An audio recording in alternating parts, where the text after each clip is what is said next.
Friday, July the 15th, 1960. Well, it was a juvenile court, parents of 3 children. What's the idea of gone? 13, 11 and 10-year-old.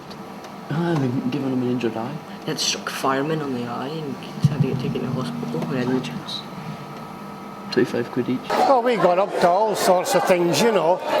It's probably just the same as kids are getting up today, you know, when stealing apples and pears and all the rest of it, you know. We got up to it, you know, the only thing is we got caught. I can remember when I was 7, playing kick the can in the square. Did you used to get in trouble for it then? No. Police chased me, but why come back again? So maybe things are not so different now then, do you think? Well, I reckon what the kids do nowadays, they're never done breaking into houses and whatnot. Under 13, right? This is 1960. 3 years ago, I'm going to be 7. He's already been done. Well, we were perfectly behaved, like, just like the kids are nowadays, I'm sure. Another feature is that they do have more money nowadays than we ever had. That's very important. A new taxi driver, I believe, remarked to his wife how surprised he was that 3 girls around 16 were able to get a taxi ride to Galashiels to go shopping. And it cost him, I think, £16. He was absolutely amazed. But it didn't seem to bother the girls one little bit. I mean, they have to go out the town, they have to spend pounds and pounds to get to anything. We used to get a taxi for 6pence to go to a country dance. And in these days, actually, the early 60s, there was the big things was the dances, the town hall dances, Hoyk, Selkirk, Jedburgh, and Friday nights jumped like. And there was always quite some serious rivalry between the towns, and he quite often got some fighting in that, which he didn't actually get now. 20 years ago it was worse, but 10 years ago, no, it's just about the same. Quiet. Anything that happens is a highlight. I would say things are more peaceful now. In Scottish borders, what we've seen over the past number of years is that crime generally is falling within the Scottish borders, and also that the police are detecting more people for the crime, which is encouraging for people who live in the local area. It seems that things are no worse now than they were 30 or 40 years ago. So what problems do young folk in Jedburgh really face? The young people are fine, it's the Jedburgh that's the problem, because there isn't anything for them to do.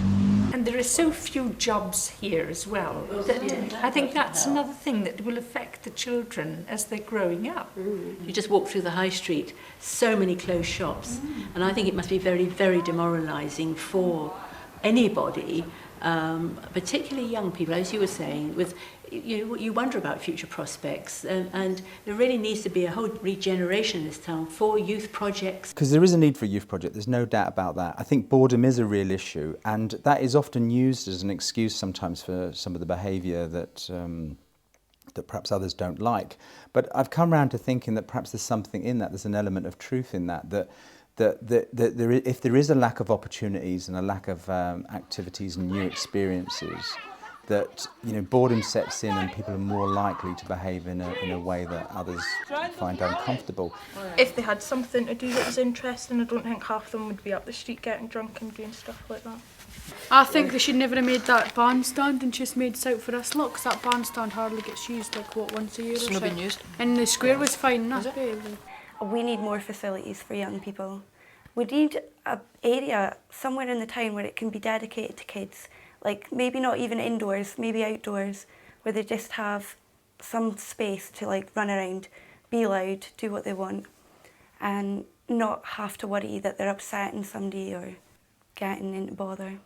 If you give them something to do constructive with their spare time, they will then react in a positive manner. It's only when they've got nothing to do that there is a problem with them, being together on street corners and that. But if they all have a job or take sport being a very important part of the free time life, sport is a great coming together, and they can learn respect for their elders through sport and also respect for one another. There are other things other than sport. I feel sorry for the children that don't like sport. We did the disco thing. Will we will get hold of lights and all that? We should have it closed for we should come in at 6:30, have it closed until 8. Get ready. like all the music and all that, and the lights and all that for half an hour. And then open, that's about 7:30. And then we can actually, 8 o'clock it opens to everyone else. See if everything happens, and if it does, it would just be great. There isn't a lot happening in the town for young people, and everyone likes music. A group of young people said, look, you know, would like to have a disco. So I said, well, fine, but I'd like you to make it happen. That wasn't a problem. They put in the work, they visited the venue, they made the posters, and they learned how to do the DJing.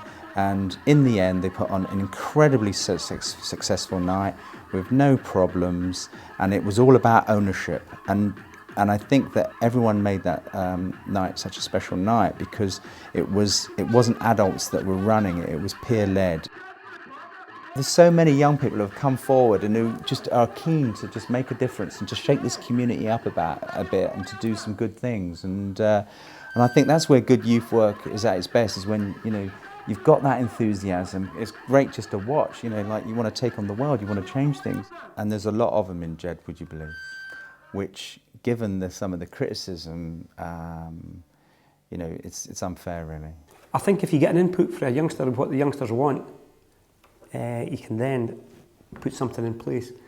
But I think for adults to come up with their idea and no consult the youngsters, that's where you maybe go wrong. Well, I think it can start with youth projects, because I think that, you know, this is something that matters to them. And I think that you know, bringing about change and making something happen that's relevant to them is a good starting point, and then you can take it beyond that to the community. One of the things that came from the Youth Cafe was that they were wanting to do a youth community council, and basically they would talk to people at the school and see what they wanted, and they would maybe come along to our community council meetings and give a wee report and say, Ken, here's the youth report, this is what we'd like to see, this is what we're seeing and we like it, or this is what we're seeing and we don't like. The thing I think would happen is that if we were on this youth committee or something like that, I think that they would actually listen to us. They would make it out to look like they're listening, note all these things down on notepads and then just scrumple it up and chuck it out on the way out.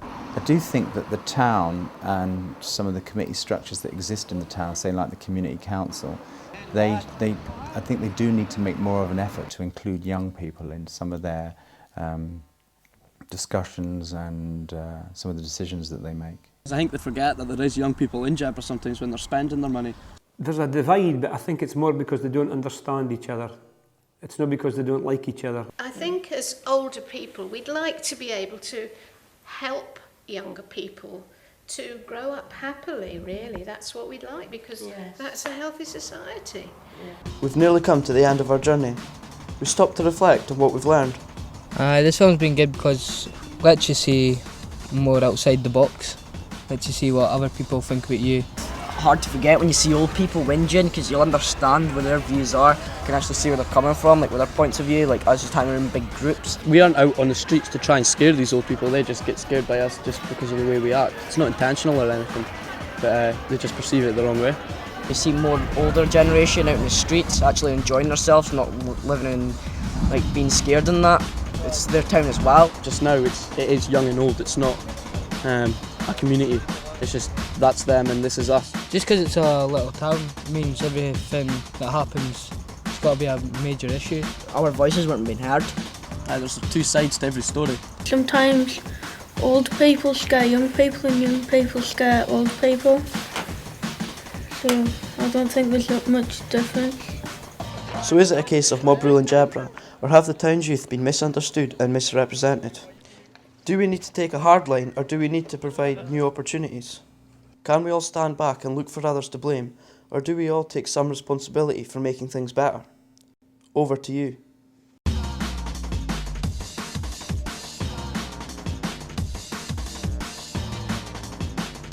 So what do you think about living in Jedburgh? Stop it!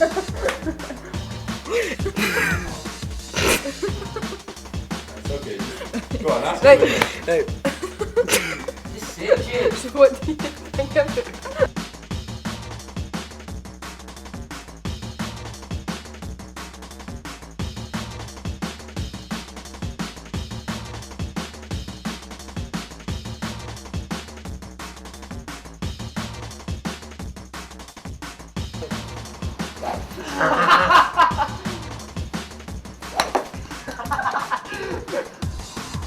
Hey, you see how far that went?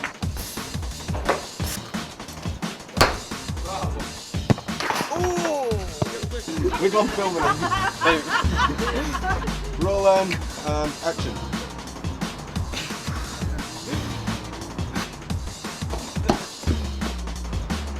Who's doing it? Who's doing